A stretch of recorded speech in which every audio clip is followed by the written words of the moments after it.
Hey there, welcome back. I'm Megan Fox, and I've got some more for you on Samantha Irby.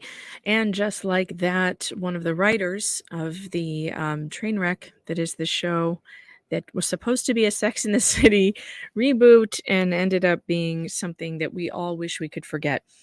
I went to Samantha Irby's Instagram today to check and see if the post she had up there a few days ago was still there. And I was right, it wasn't. She had posted I don't know, a couple months ago, the script that she had, one of the scripts that she had written or contributed to from And Just Like That. And there were a ton of kiss ass comments on it. And at the time, I thought I should really screenshot these. And I did, but I forgot to screenshot the original post, so I don't have the one of the picture of the script, but I do have the kiss ass comments because just like Jen over at Real Housewives recaps is always mentioning in the writers' room, they love to kiss each other's asses. Well, if you wonder at all why these people think that what they're doing is really great, look at the bubble that they surround themselves with. These are the comments on Samantha Irby's post about writing on And Just Like That. Let's read through them, shall we? Finally! And then Irby responds, "Wait until you see our patron saint Miranda." Oh, so she did that. She did that to Miranda because apparently it's right here, patron saint Miranda. And then Cat Bear says, "Gathering my snacks." And Irby says, "What's on the menu?" And then, yes, fire, fire, fire emoji. "Oh, I have been religiously following this," says Kate Bowler. And Irby says, "It's finally time, my queen. Let's go." Clap, clap, clap. Fire, fire, fire emojis. Lots of kissy lips. "This show is my only source of joy right now, or the main one at least. Thank you," says Andrea. Yikes. If this show is your only source of joy, you have a very depressing life, dear. Um, mm. I don't know what to say to that. Joy? Yeah, I just don't get it. This person here says, "Why are you perfect?" And and Irby responds, "Casey, I'm a bum and you know this." Yeah, with that I would agree. Zaritsky says, "Diet Peach Snapple is on the menu. This episode will rock you." It didn't quite rock us, but let's go to the next slide, shall we? Jen says, "Just got done listening to a podcast where they said all of the writers on this were men. I was screaming your name. Here we go." And Irby says, "LOL, there was only one man." Michael Patrick King, I guess. That man should be horsewhipped. Kate Bear puts a bunch of exclamation points. Here's another one that says, "Let's have a sleepover watch party." I'm on it like Tom Cruise, and then I cut that off on accident. OMG, amazing episode. Love your work so much. Everything we wanted and needed. I mean, look at this bubble, you guys. Oh, everything we wanted and needed. Who are these people? Why did you want this? No one needed this. Here's one that says, "The best one yet. Literally the best writing." All I kept thinking was, finally, you did them right, Sam. You fucking killed it. Well, she did fucking kill it, but not in the way that this man thinks, or woman, or whoever. "I just read your newsletter. Girl, I died. Toilet tuba." I don't know what that means, but it sounds like something she would write. Inner peace coach. "I must admit that I have been disappointed in AGLT thus far." Oh, someone being honest? "But this episode felt a little like home. I was so excited to see you had written it, and you are giving me some hope for the future." Yikes. "OMG, just read your Substack about the phone call and laughed so hard I peed just a little bit. I can't wait to watch the episode. Fucking brilliant." Oh, yikes. There was nothing brilliant about any of this. No, nothing brilliant. Samantha Irby, and of course, it's not just her fault that this show is terrible. There's a whole lot of other people who are to blame. All those people in the writer's room, for one, and anybody else who greenlit this, including the actresses that we know are involved in producing, like Sarah Jessica Parker, and seems like Cynthia Nixon had an awful lot to do with this. I wrote another article, which I don't know. I know that some of you are here, like most of you who are here listening to these videos are not my political followers. You don't follow my political stuff, and that's totally fine. I just want to point out right from the beginning, everyone is welcome on these videos. Anyone who despises this show, I don't care who you vote for. This show is bringing together everybody from all sides of the political spectrum in unity, in hatred for this thing. And I love that about this, because I do hate talking about politics all the time. I don't care if you're a Democrat or Republican or Libertarian or a Green Party. Everyone should be in agreement that we are united, a united front against the nonsense that they have done to our beloved show. But if you want to read what I have written about this, I've written another article about it called, hold on, because this is about Samantha Irby now. Now, this article I wrote, and just like that, I figured out who's to blame for the grotesque reboot of Sex and the City. Now, a lot of it is kind of some insider talk here. I'm speaking mostly to my conservative fans at PJ Media, because they were really judgy about my last article. They were judging my television choices. And I'm telling them off here about not judging me for watching television that I like. And, sometimes conservatives can be really uptight, which is why we get a bad rap, and they become very boring. And, people think, well, they're not cool, so why would I relate to them? And so I kind of go after them a bit in the beginning. But if you skip over all this insider stuff, if you get down to about right here, okay, if you get down to this tweet, I start talking about Samantha Irby, and there might be other things in here that I didn't mention in the video that you might want to read. And so that's in there. I will drop the description I'll drop the link in the description so that you guys can see that. I'll actually do that right now. And if you want to go over there and read that, you are welcome to. And again, thanks for being here, by the way. I'm really, really enjoying all of your input. And I'm going to go over some of your comments because they are so, so good.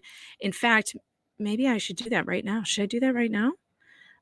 Yeah, why not? Let's see if I can just share that screen and we'll go over some of your comments. So much of what you guys are commenting, I feel like it's not just my voice that needs to be heard here, but all of your voices, all of you who are so upset with the show and what they did to it. I feel like your voices are what's missing, and our voices as fans is what has been missing from this entire series.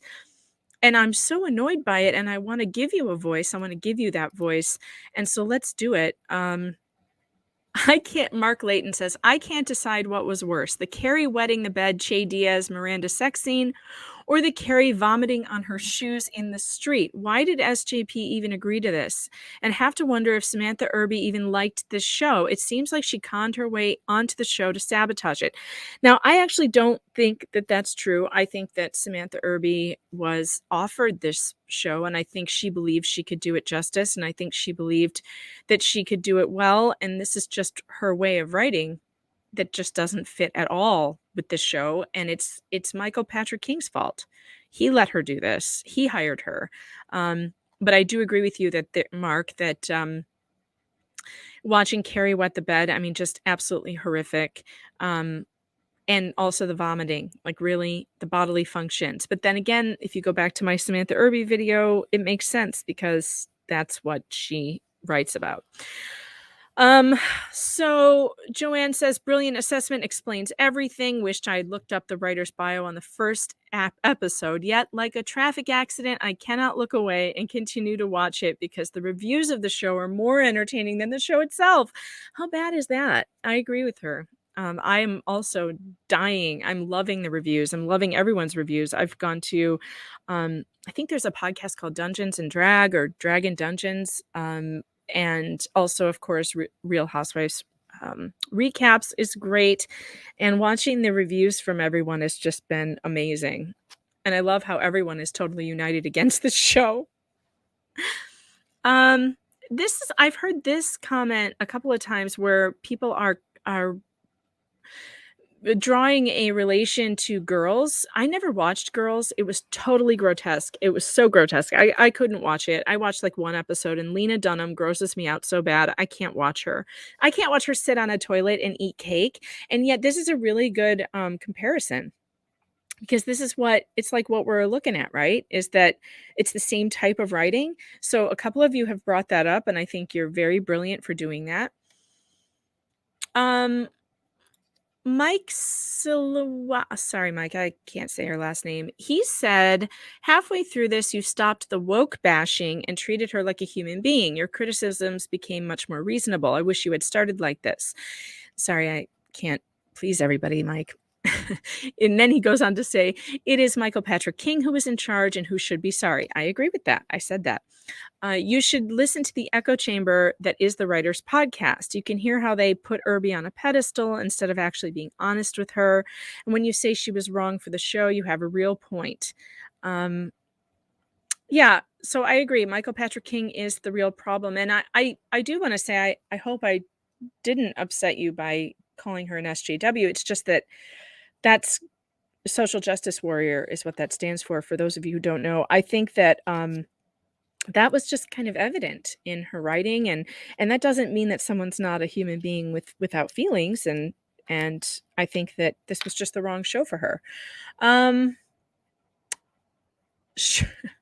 Douglas Smith says, I watched Shrill with my college-age daughter. We agreed the writing was entitled, selfish, childish, and ham-fisted. While it was the it feminist empowerment show of the moment, it was very poorly written. The male characters were simple caricatures of a certain subset of males without any depth or any other dimensions to them. I didn't see any introspection from the main character regarding her relationships. I saw the other characters pointing out her flaws, but only the obvious. I didn't finish Shrill. Like I said, I only watched like 3 episodes, and I remember just getting bored. I didn't really I bet he's right, though. I bet he's right. I mean, Douglas, you probably had good insights into that. I couldn't tell you because I really didn't pay that close of attention.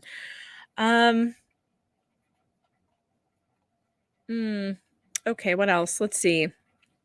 There are so many good ones. Dorothy Tran says, the new Sex and the City really is, as you described, grotesque and disgusting. I tried to be open-minded because I know woke culture has taken over most of Hollywood, but gosh, everything is just so gross and wrong. We all fell in love with the glamour, the humor, and the charm, and they've massacred all of it in 7 episodes.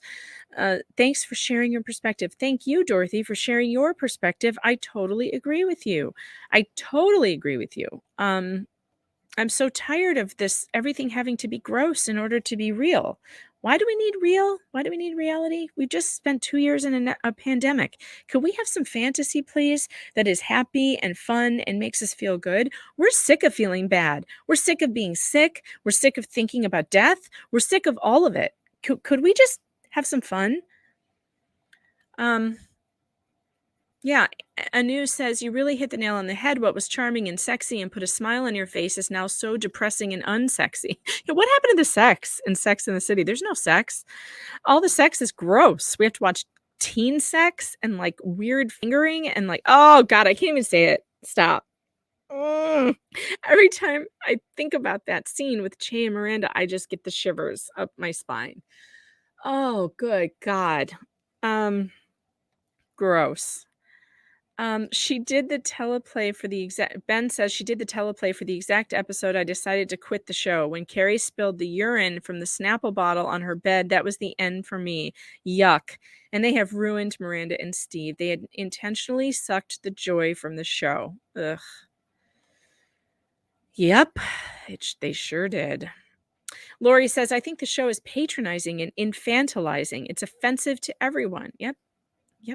Very true.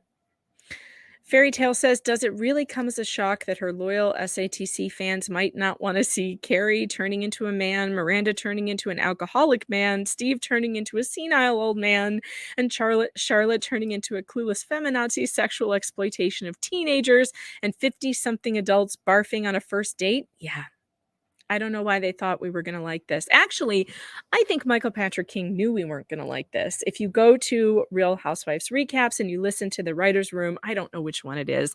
I think it's the most recent one that she did, but you can hear Michael Patrick King saying they were so nervous about this. Well, that was that little voice inside his head that was trying to tell him this is a bad idea. And they knew they were going to get this kind of reaction, and they did it anyway because they are living in a bubble of people that kiss their ass all the time and tell them that they're so wonderful, but they're not wonderful. They're terrible. Oh, here's Real Housewives recaps. Shout out. There's another one. Hi, Jen. I love her. She's great.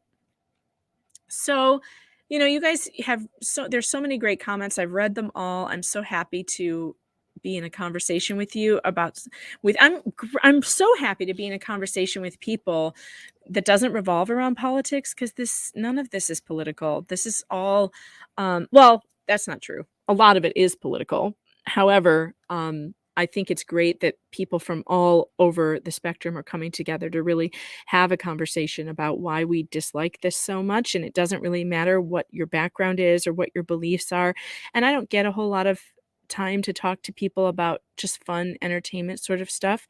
So I've really appreciated your comments. I've really appreciated the conversation and the new people who are here. And I promise to try and keep some content for you guys too. I do in my normal everyday work. I'm doing investigative journalism, and it's very serious and very depressing. I do a lot of covering of family court corruption and divorce and custody and CPS, and it's a real downer. It's a real downer, which is why I want my entertainment to be an upper. It's why I want, when I tune into my shows, at the end of a very hard day, when I'm dealing with real life horrors as a journalist, and I do, believe me, deal with real life horror stories. I'm talking sexual abuse and just things that no one should ever have to see. That I really need that release of happiness, of joy, of laughter. And so much of this has been such a letdown in that regard. They've taken a show that used to be that for me and just totally destroyed it and turned it into another depressing wreck of nonsense and gritty darkness that I don't need in my life. I actually need the opposite. I need it so badly. And so I also appreciate those of you who have been giving me ideas on shows that you like. So please keep that coming. Please keep that coming. I really appreciate that. I love being able to find new shows that I enjoy. And I think this group therapy thing that we're doing is really great. And I want to keep going. I want it to keep going. I want us to keep being able to get out our frustrations on what's being done to this franchise that we love so much and work it out. So let's do therapy together. I'll see you soon. And put down the purse tacos. They can't do anything good for you.